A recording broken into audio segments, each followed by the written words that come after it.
आदिम तीर्थंकर प्रभो आदिनाथ मुनिनाथ आदि व्याधि अगमग मिटे तुम पद में मम मात चरण शरण है आपके तारण तरण जियाय भवदधि तट तट ले चलो करुणा कर जिनेरा। बोलिए बावन गजा की बड़े बाबा आदिम तीर्थंकर आदिनाथ भगवान की परम उपकारी संत शिरोमणि आचार्य गुरुवर विद्यासागर जी महामुनिराज की अष्टामिका महापर्व की सिद्ध चक्र महामंडल विधान की पूज्य मुनि श्री 108 दुर्लभ सागर जी महाराज की पूज्य मुनिवर श्री संदान सागर जी महाराज की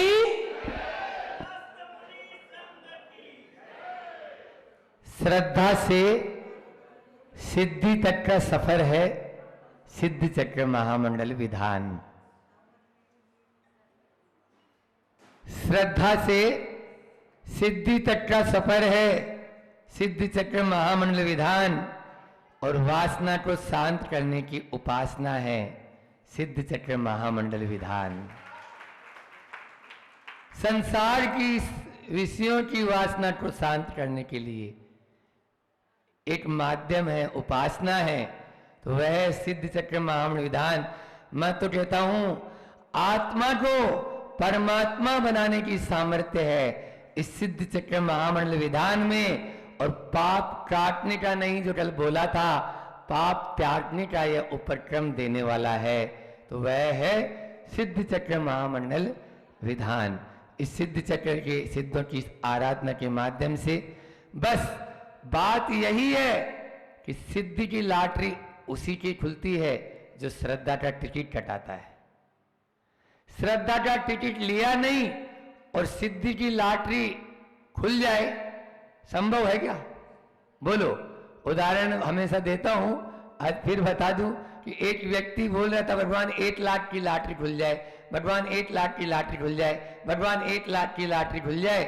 अब ऐसे 8-10 दिन हो गए मंदिर में उसको गिड़गिड़ाते। एक दिन भगवान प्रकट हुए, और वो भगवान भी वैसे ही और वो भक्त भी वैसा ही। तो भगवान प्रकट हुए और एक खींच के उसको चांटा मारा। बोले भगवान मैं तो सोच रहा था कि 1 लाख की लॉटरी खुल जाए, आप तो। बोले पहले 1 रुपए का टिकट तो बता, तुम्हें 1 रुपए का टिकट खरीदा नहीं और 1 लाख की लॉटरी खोलना चाहता है, कैसे संभव होगा? आज के इंसान की भी यही स्थिति है, श्रद्धा का टिकट लेना नहीं चाहता और सिद्धि की लॉटरी और उसके ख्वाब देख रहा है, कैसे हो पाएगा? 3 काल में संभव नहीं है। बंधुओं, हमें सिद्धि की उस यात्रा के लिए 4 चक्र हैं, उन 4 चक्रों को समझ लो तो जरूर वह सिद्ध चक्र भी आपको समझ में आ जाएगा, क्योंकि सिद्ध में भी चक्र है ना। इसलिए पहला है धर्म चक्र, दूसरा है कर्म चक्र, तीसरा है संसार चक्र या काल चक्र, और चौथा अपन कर ही रहे हैं सिद्ध चक्र। 4 चक्रों की बात है। पहला धर्म चक्र, कर्म चक्र, संसार या काल, एक ही बात है, संसार चक्र, और फिर है सिद्ध चक्र। कर्म चक्र से बचने के लिए हमें धर्म चक्र को अपनाना जरूरी है। धर्म चक्र के नीचे आ जाओ, कर्म चक्र से बच जाएंगे, अन्यथा ये कर्म का चक्र है ना, हाँ, ये बंद नहीं होता है। आप लोग सोचो कि हम सो जाते हैं उस समय तो बंद होता ही होगा महाराज जी। आपके दुनिया की जितनी इंडस्ट्रीज है वो फिर भी 1 आध दिन या 1 आध सप्ताह में या दिन में, रात में बंद, दिन में चलती हो, लेकिन ये कर्म चक्र की इंडस्ट्री 24/7 24 घंटा और 7 दिन चलती रहती, एक पल भी बंद नहीं हुई। हाँ, विग्रह तो कर्म योगा, विग्रह तो कर्म योगा। बोलो, कारमान शरीर वहां पर भी साथ साथ चल रहा है, पीछा नहीं छोड़ सकता। एकम 2 3 बान अनार के 1 2 3 समय के लिए, सेकंड का 1,00,000वां हिस्सा भी नहीं, वो भी अनारक हुआ है, ये समझ लीजिए। इसलिए यह सोचते हैं तो रूह कांपने लगती है कि कैसे इन कर्मों को, लेकिन घबराने की आवश्यकता नहीं है। आचार्यों ने बहुत अच्छा मार्ग बताया है कि उस कर्म चक्र या उस संसार चक्र को रोकना चाहते हो, है ना, कर्म चक्र बोलो, वो संसार चक्र, काल चक्र वही है, घूम रहा है अनादि काल से, हम उसी में ही हैं। तो बस सिद्ध चक्र की शरण में आ जाओ, और कुछ थोड़ी है। यानी जो है धर्म चक्र में प्रवेश करने का तरीका है तो वो सिद्ध चक्र है, भले ही हमने लास्ट में बोला है। धर्म चक्र की जो चाबी है ना, वो सिद्ध चक्र के पास में है, और सिद्ध चक्र में आप प्रवेश कर जाओ तो धर्म चक्र आ जाएगा। तो यहां पर मैं बोल रहा था, आचार्य कुंद स्वामी ने उस चक्र को रोकने का तरीका बताया, कर्म चक्र या संसार चक्र, काल चक्र को।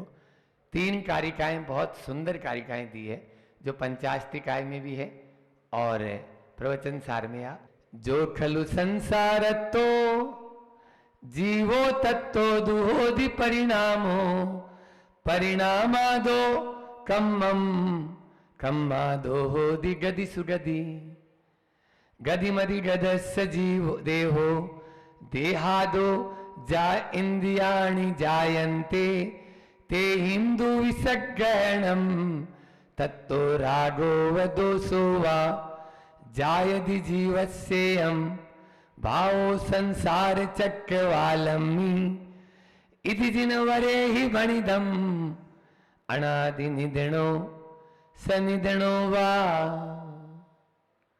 अभव्य के लिए ये अनादि निधन है और भव्य के लिए यह सनिधन है। अनादि शांत है, सनिधन का मतलब अनादि शांत है। क्या है? बहुत अच्छा तरीका यहां पर बताया है कि संसारी जीव को जब संसार में वह आता है तो राग द्वेष परिणाम होते हैं। जो खलु संसार तो जीवोदु तत्वोदु होदि परिणामो, जो जीव है वो चेतन स्वभावी है, और चेतन है तो परिणाम है, और परिणाम है तो उन परिणामों में अशुद्ध भाव ज्यादा हो रहे हैं, शुद्ध भाव नहीं। परिणाम में शुद्ध भी होते हैं, लेकिन राग द्वेष परिणाम होते हैं, और उन राग द्वेष परिणामों से अष्ट कर्मों का परिणामादो कम्मम, कर्म का बंद होता है। कम्मादो होदि गति सुगति, कर्म के माध्यम से एक गति से दूसरी गति में जाते हैं। गतिमदि गदस्य देहो, और एक गति से दूसरी गति में जाते हैं तो शरीर प्राप्त होता है। देहादो इंद्रियाणि जायन्ते, और जैसे ही शरीर प्राप्त होता है तो इंद्रियां प्रस्फुटित होती है, और इंद्रियां तेहिम, उन इंद्रियों से विषय ग्रहणम, विषयों का ग्रहण होता है। तत्तो रागोवा दोषोवा, और उन विषयों के ग्रहण से राग होता है और दोष होता है। जायदि जीवस्य भाव, और फिर उन राग और द्वेष से फिर वह परिणाम करता है राग द्वेष के, और ऐसे उस संसार चक्रवालम्मी, जैसे रहट होता है ना, रहट, उस रहट में एक खाली नहीं होता। जब तक दूसरे प्रातः काल की बेला में मैं ध्यान लगवा रहा था, बोलो आप लोगों को खुद को मालूम है, अरे आप क्या, हम भी उससे अछूते नहीं है। हम तो अपनी बता दे कि हम आपको बोलते बोलते भी अन्यत्र दूसरे भी परिणाम, अभी अपन यहां से शांति धारा कहा के वहां पहाड़ पे भी जाना है, बोलो। तो ये जो परिणाम में हमारे जो राग और द्वेष के परिणाम, भले ही वो शुभ परिणाम भी है, शुभ भी है, लेकिन अशुभ परिणाम ज्यादा होते हैं। शुभ परिणाम अशुद्ध परिणामों के माध्यम से ही, हमारे ये अशुद्ध भावों के माध्यम से हम अनादि काल से इस चक्र में चले जा रहे हैं। बस धर्म ही एक ऐसा सहारा है, सच्चे देव शास्त्र गुरु ही ऐसा सहारा है, किनारा है, जिनके समीप आते हैं तो हम शुभ भावों की ओर मुड़ जाते हैं और उन अशुभ भावों को छोड़ देते हैं। लेकिन आचार्य भगवान कहते हैं हमारे परिणाम कब अशुभ हो जाते हैं, हमको खुद ही नहीं मालूम चलते, खुद ही नहीं मालूम चलता है। आप देखिए कैसा राग, भट्टामर सुन रहे हैं, कोई बात नहीं, भट्टामर के माध्यम से कर्मों की निर्जरा होगी 100% है। लेकिन क्या बात है, ये तो रविंद्र जैन की आवाज है, ये तो अनुराधा पौडवाल की आवाज। बस ये जो राग और द्वेष के जो परिणाम हो गए, वहीं पे कर्म का बंद हो गया ना।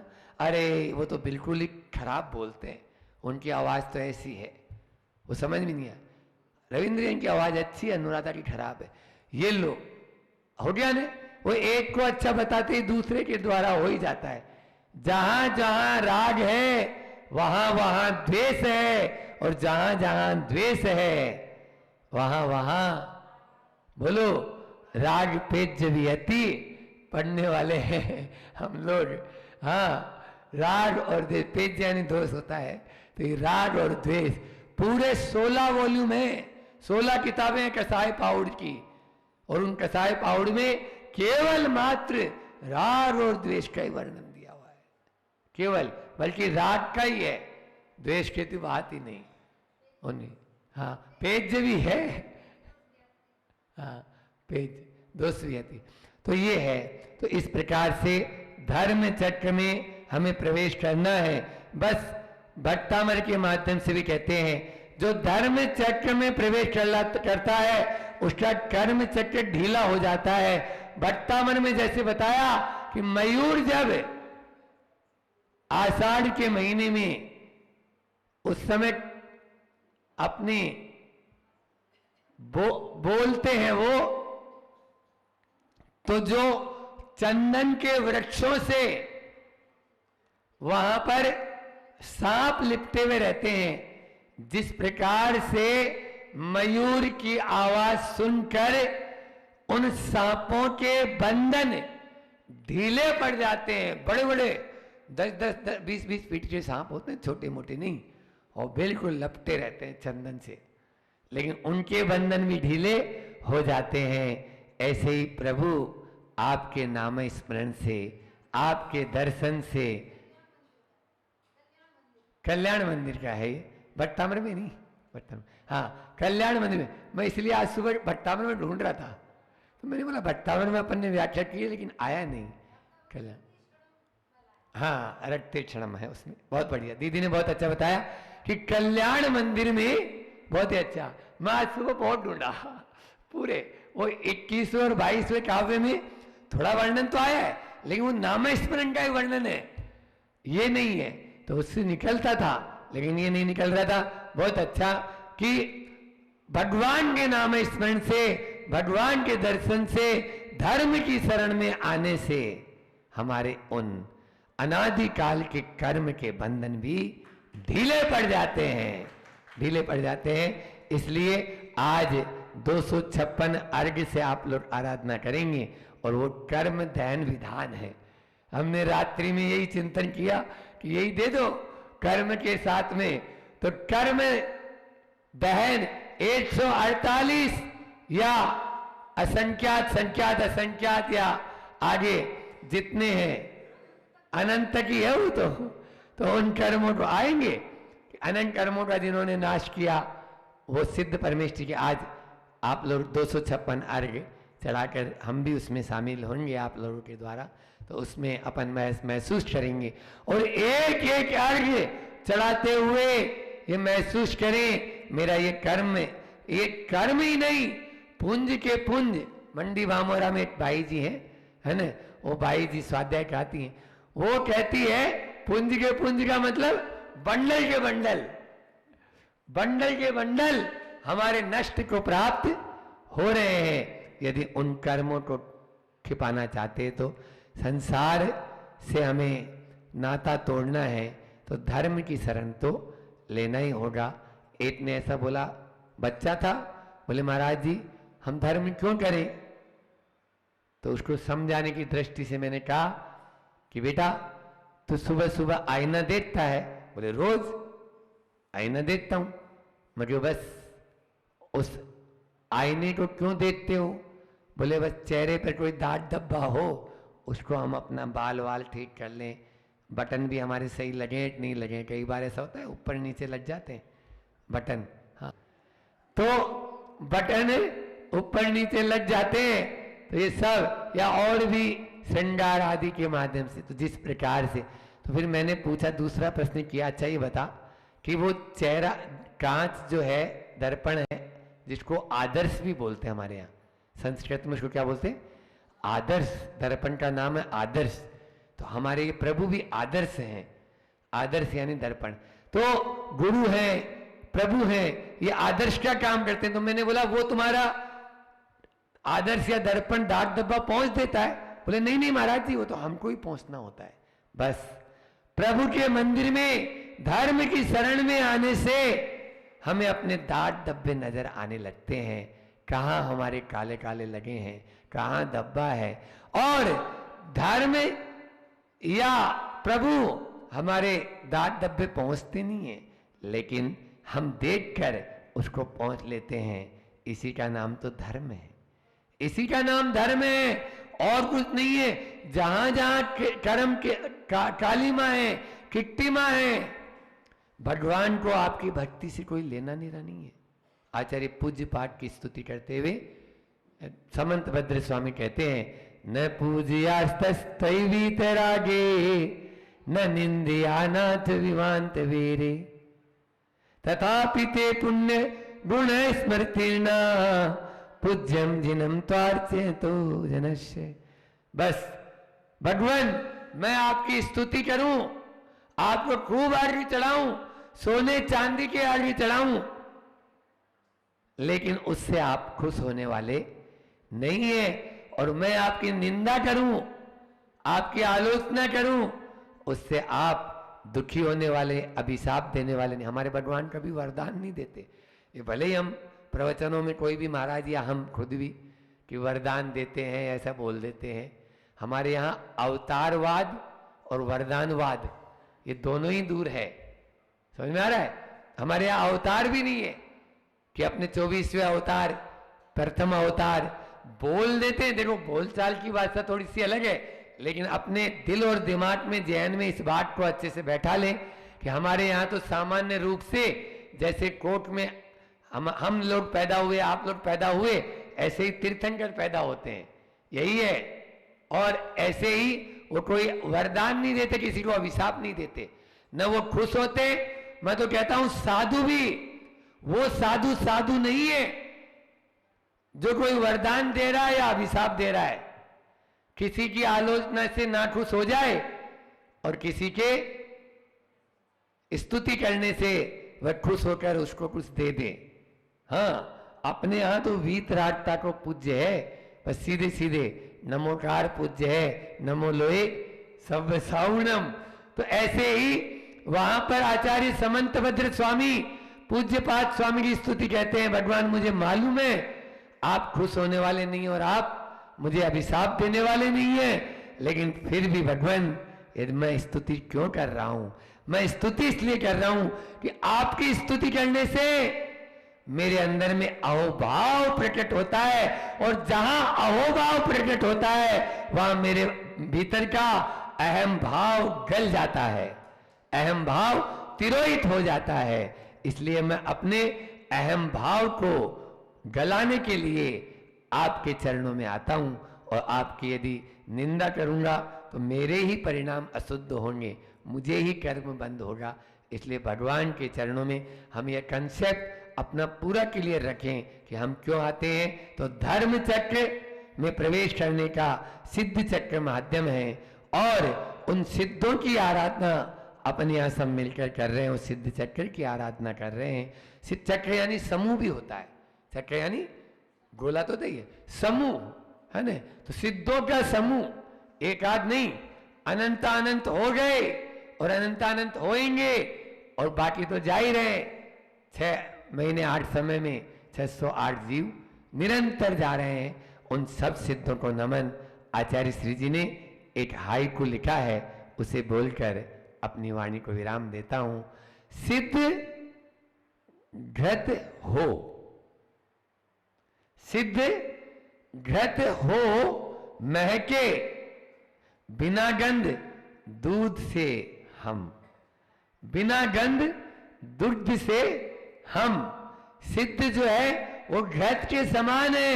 अब कभी भी वो दूध नहीं बनने वाले, कभी दही बनने वाले नहीं, और वो महक रहे हैं। लोकाग्र अग्रवासिनो, लोक के अग्रभाग में वो विराजमान हो चुके हैं। लेकिन बिना गंध दुग्ध से हम, महके दोनों तरफ है दुग्ध से हम है, उसमें जितनी है उतनी है, फिर भी हम भी सिद्ध बने। अस्त हो रहे ज्ञान सूर्य ने, सोचा था एक दिन की शाम, मेरे ढल जाने के बाद कौन करेगा मेरा काम। अंधकार में मोह जगत में ज्ञान प्रकाश बरेगा कौन, मेरे जीवन की बुझती ज्योति को और जलाएगा कौन। सब अयोग्य कातर दिखते हैं, कोई न दिखता है निष्काम, मेरे ढल जाने के बाद कौन करेगा मेरा काम। धर्म महा है पात कठिन है, किसको इसका रहस्य कहीं, निष्ठा का जो दीप जलाए, ज्ञान चरित्र में लीन रहे, तभी एक विद्याधर आया, दूर कहीं से गुरु के धाम, मेरे ढल जाने के बाद कौन करेगा मेरा काम। फिर गुरु ने शिक्षा दीक्षा दे, इच्छा जल को जला दिया। कोई इच्छा नहीं। आचार्य श्री जी ने ज्ञान अपना आचार्य पद भी लिया था, तो वो आचार्य श्री जी को देने के लिए लिया था। उनको कोई इच्छा नहीं थी, न कोई पद की, न प्रतिष्ठा की, न कुछ भी नहीं। फिर गुरु ने शिक्षा दीक्षा दे, इच्छा जल को जला दिया, स्वयं शिष्य के चरणों में आ बैठ अहम को गला दिया। खूब जले विद्या का दीपक, हुआ ज्ञान के आटोयाम, मेरे ढल जाने के बाद कौन करेगा। फिर आचार्य श्री जी से क्या बोलते हैं कि तुम प्रकाश के पुंज बनो और तुम ही बनो सूरज श्रीमान। तुम प्रकाश के पुंज बनो और तुम ही बनो सूरज श्रीमान। तुम ही चलाओ सबको पथ पे और चलो खुद ही धीमान। मैं निश्चिंत हुआ विद्याधर, जीवन सफल बना वरदान, मेरे ढल जाने के बाद। और क्या आशीर्वाद देते हैं आचार्य ज्ञान सागर जी महाराज जी विद्या सागर जी को। गुरुकुल बना कुल गुरु बनना, अपने संग को गुरुकुल बनाना, और आज वो कुल गुरु हो गए। यह आशीर्वाद आचार्य ज्ञान सागर जी ने दिया। गुरुकुल बना कुल गुरु बनना, वचन नहीं प्रवचन देना। वचन मत देना, वचन नहीं प्रवचन देना। छोटा बड़ा भेद को तज के तुम सबको अपना लेना। आप देखो, अपने ही सगे बड़े भाई को छोटा कर दिया और छोटे भाई को, बोलो ना, हाँ, जन्म से समय सागर जी छोटे थे और योग सागर जी बड़े थे, लेकिन पहले दीक्षा बहुत अजीब और गरीब। छोटा बड़ा भेद को तज के तुम सबको अपना लेना।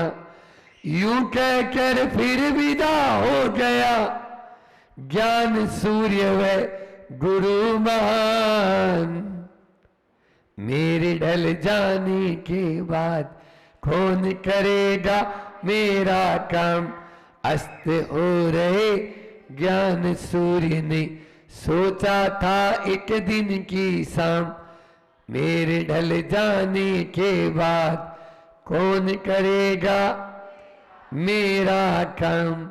लेकिन आचार्य ज्ञान सागर जी महाराज जी ने इस भजन के ऊपर पूरा का पूरा काम उन्होंने अपने ऊपर ले लिया, और आज स्वर्ग में आचार्य ज्ञान सागर जी महाराज जी भी खुश हो रहे होंगे कि मेरे ढल जाने के बाद सब कुछ किया मेरे शिष्य ने, पूरा काम जो जो उन्होंने एक एक बात कही वो यूं कहते हैं। आज भी आचार्य श्री जी कहते हैं कि कल की तो बात है और अभी भी वो मुझे बोल रहे हैं।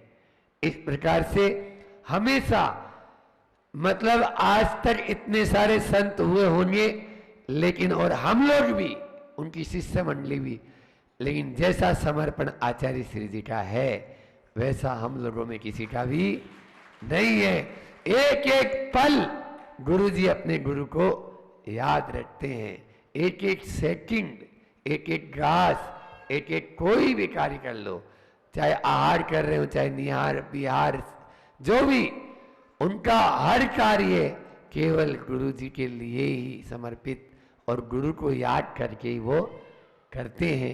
ऐसे गुरु के पावन चरणों में बारंबार नमोस्तु।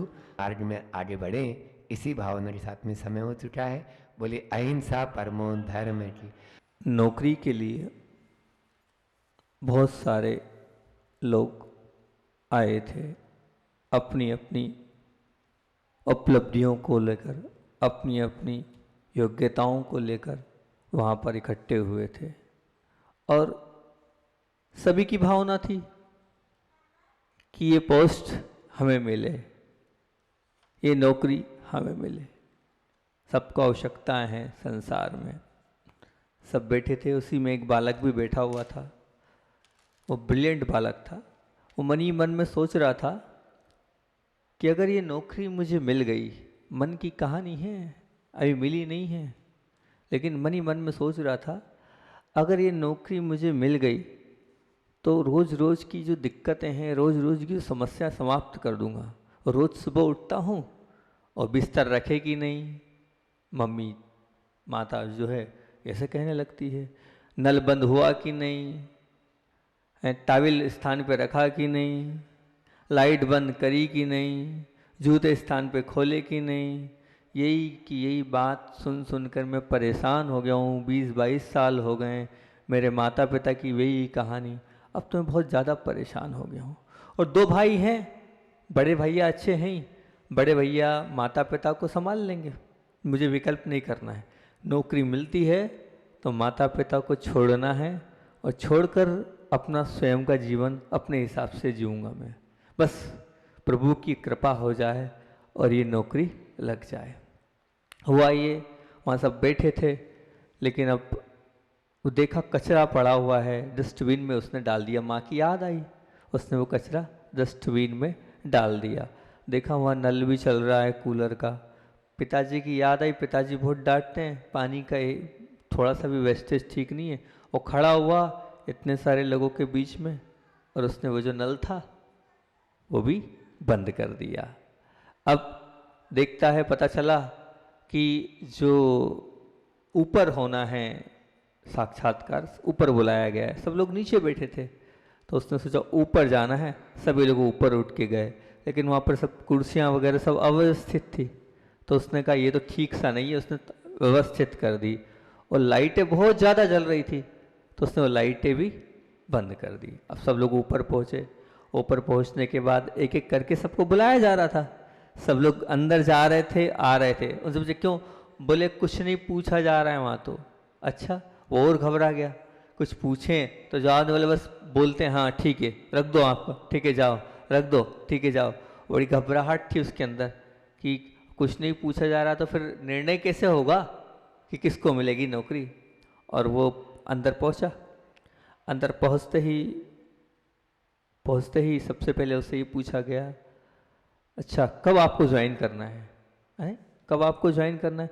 नहीं, आपको कब आना है? तो आपने इंटरव्यू तो मेरा लिया नहीं। बोले आपका इंटरव्यू हमने ले लिया है। कैसे लिया है? बोले जो व्यक्ति डस्टबिन में कचरा फेंक सकता है, जो नल बंद कर सकता है, जो कुर्सी को व्यवस्थित कर सकता है, जो लाइट बंद कर सकता है, वही इस नौकरी का हकदार है। बोले इतने अच्छे संस्कार आपके अंदर हैं, वही तो ये नौकरी को कर पाएगा। बोले यहाँ पर हर जगह पर क्या बोलते हैं आप, कैमरे लगे हैं ना, उस कैमरे में आपको देखा जा रहा था, हर व्यक्ति को जज किया जा रहा था कि कौन कैसी बात कर रहा है, कौन हंस रहा है, कौन बोल रहा है, कौन क्या कर रहा है। तो जो चीज़ें आपने करी बाहरी, उन सब चीज़ों से जो है हमने ये तय कर लिया है कि आपको ही नौकरी मिलेगी। और इस प्रकार से जो है उसे नौकरी मिल गई। अब वो खुशी से बिल्कुल एकदम नाच उठा और फिर वो सोचता, देखो जिन माता पिता के संस्कार के कारण मुझे नौकरी मिली है, वो मुझे बार बार टोकते थे, उस टोकने के कारण इन्हें वहाँ पर सब कुछ व्यवस्थित किया और उन्हीं के कारण मुझे ये आज नौकरी मिली हैगी। और मैं कहाँ ये सोच रहा था कि जैसे ही नौकरी मिलेगी सबसे पहले उस घर को छोड़ूंगा, पर इन्हीं संस्कारों के कारण तो मुझे नौकरी मिली है। और वो जाता है और माता पिता के चरणों में लिपट लिपट कर रोने लगता है और कहता है, आज मुझे मेरी जो क्वालिटी है, मेरे शिवसम से नौकरी नहीं मिली है, आपने जो संस्कार दिए थे उन संस्कारों के अंदर के कारण मुझे नौकरी मिली। लेकिन आजकल के जो बच्चे हैं वो ऐसे ही हैं। इसी प्रकार के बच्चे की माता पिता की जो सीख होती है, माता पिता जो सिखा रहे हैं, उसे क्या करते हैं, अवॉइड करते हैं। बहुत जल्दी गुस्सा आ जाता है, बहुत जल्दी मन में जो है वो क्लेश हो जाता है और उनके प्रति जो है एक विनय गुण नहीं रह पाता है, क्योंकि उन्हें लगता है हमें दबाया जा रहा है, हम छोटे हैं तो हमसे कार्य कराया जा रहा है। तो ये आजकल के बच्चों के अंदर जो गलत धारणा बन गई हैगी, उसे निकालना चाहिए। बहुत सारे बच्चे बैठे हैं, आज बच्चों के लिए और भी कुछ बातें बोलूँगा। दूसरी बात यह है कि संसार में कष्ट तो हैं, तकलीफ भी हैं और बहुत सारी तकलीफ़ें, पर कहीं ना कहीं आप अगर रास्ता निकालोगे तो रास्ता मिलता है। रास्ता निकालना पड़ेगा तब रास्ता मिलेगा, और रास्ता है ढूंढना तो हमें पड़ेगा ही। जैसे मान लीजिए कोई राजा है, अब वो राजा विजय प्राप्त करता है तो विजय राजा की अवश्य होती है, परंतु ध्यान रखना राजा ने विजय जरूर प्राप्त करी है, लेकिन राजा अपने दम पर विजय प्राप्त नहीं करता है। राजा के साथ साथ और भी बहुत सारे लोग होते हैं जिनके सहयोग से विजय होती है। जैसे मान लीजिए कि आपने सुना होगा कि यहाँ सतखंडाधिपति कौन थे, भरत चक्रवर्ती। तो भरत चक्रवर्ती सतखंडाधिपति थे, लेकिन उनको विजय दिलाने वाले कौन थे, तो बोले अभय कुमार सेनापति। उस सेनापति के दम पर ही उन्होंने सब कुछ विजय प्राप्त करी थी। तो जो विजय प्राप्त हुई थी उसका हेतु सेनापति था। सेनापति ही अकेले नहीं थे, साथ में और जो सेना वाले थे, कौन कौन थे, तो सेना में और भी होते हैं ना, कौन होते हैं, घुड़सवार होते हैं, पैदल चलने वाले होते हैं, गदाधारी होते हैं। उन सब ने मिलकर ही उस राज्य पर विजय प्राप्त करी थी और वो चक्रवर्ती बने थे। तो एक व्यक्तित्व नहीं होता है। इसी प्रकार एक मान के चलना, हमारी आत्मा राजा है और हमारा मन सेनापति है, और जो इंद्रियां हैं वो क्या हैं, वो जो इंद्रियां हैं वो अलग अलग अलग अलग अलग अलग क्या हैं, टुकड़ियां हैं, जो हमारे उसके माध्यम से ही हम अलग अलग सेना है जिसके माध्यम से हम जीत सकते हैं और अपनी आत्मा के माध्यम से उस आत्मा को विजय प्राप्त करा सकते हैं मन रूपी सेनापति से। चाहे वो आप पांचों इंद्रियों को ले लो, स्पर्शन इंद्रिय को ले लो आप, तो स्पर्शन इंद्रिय में क्या है, 8 प्रकार के राज्यों को आपको जीतना है। 8 प्रकार के राज्य कौन कौन से होते हैं, तो 8 प्रकार के राज्य आपको मालूम है स्पर्शन इंद्रिय के कौन से होते हैं, जो पाठशाला में पढ़ाएंगे उन्हें मालूम होगा। ठंडा गरम, ठंडा गरम में कैसे जीतना है, तो बस जो ठंडा मौसम आ रहा है और हम ठंडी तो पड़ेगी, आचार्य ज्ञान सागर जी बार बार बोल देते कि ठंड में नहीं पड़ेगी तो कब पड़ेगी, लेकिन हम क्या करते हैं, हम अविजयी हो जाते हैं। ठंड पड़ रही है, कितनी ठंड है, कितनी ठंड है, कितनी ठंड है, अभी कितनी ठंड करने में हम कर्मों का बंद कर लेते हैं, तो यहाँ हम अविजयी हो जाते हैं। हमको यहाँ विजय प्राप्त करना है अगर, तो हमें विकल्प नहीं करना चाहिए। गर्मी में हमें विकल्प नहीं करना चाहिए कि खूब गर्मी है इस प्रकार से। अब मान लीजिए कड़क नरम, ये 2 और है ना, ठंडा गरम कड़क नरम। आपको कोई कड़क वस्तु मिल गई, कड़क से मतलब मान लीजिए आपको बैठने का स्थान ठीक मिला, तो आप जो है मन से आक्रोशित हो जाते हैं, और नरम मिल गया, गद्देदार मिल गया तो बड़े प्रसन्न हो जाते हैं। यहाँ पर हम अपने स्पर्श इंद्रिय को, अब मान लीजिए रूखा चिकना, तो अब मान लो रोड आपको पैदल चल रहे हैं और अगर नंगे पैर चल रहे हैं और ऐसा रोग मिल गया तो विकल्प, क्योंकि स्पर्शन इंद्रिय पैरों से हो रही है, और चिकना मिल गया तो आप बड़े प्रसन्न होते हैं। तो इस प्रकार से ये जो स्पर्शन इंद्रिय है, और कौन सा बचा? हल्का भारी। हल्का भारी में हम ये घटा सकते हैं, मान लीजिए आप दुबले हो रहे हैं तो आपको बहुत विकल्प हो रहा है, और आप मोटे हो रहे हैं तो आपका विकल्प हो रहा है।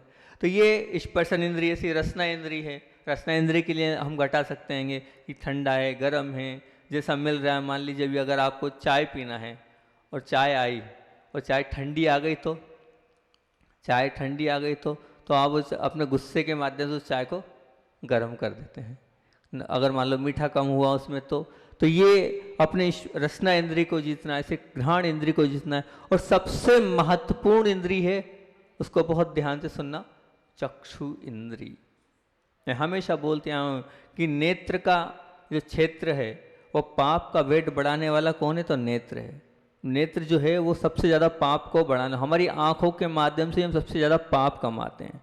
मतलब तोल लेना, पांचों इंद्रियों को तोल लेना, उन पांचों इंद्रियों के विषय में सबसे अगर ज़्यादा पाप का वजन बढ़ाने वाली कोई सी इंद्रिय है तो वह चक्षु इंद्रिय। अच्छा, इसलिए हमेशा कहते हैं साईवान रहो। साईवान मतलब जो घोड़ा होता है ना, घोड़ा तभी चल पाता है जब उसके आगे दो लगे रहते हैं, तब वो चल पाता, नहीं तो चल नहीं पाएगा। जितना आप नीचा देखकर चलोगे उतना आपका जीवन ऊंचा उठता चला जाएगा। जितना आप नीचे देख कर चलोगे उतना क्या होगा? आपका जीवन ऊंचा उठता चलेगा। क्योंकि नेत्र से ही, जो नेत्र है उससे आत्मा का जो क्षेत्र है उस तक आप पहुंच सकते हो। नेत्र से ही आप आत्मा के इस क्षेत्र तक पहुंच सकते हो। और अपने चित्त को विचलित करने में नेत्र से ही सबसे ज़्यादा सहभागिता है, सबसे ज़्यादा सहभागिता है। बिल्कुल।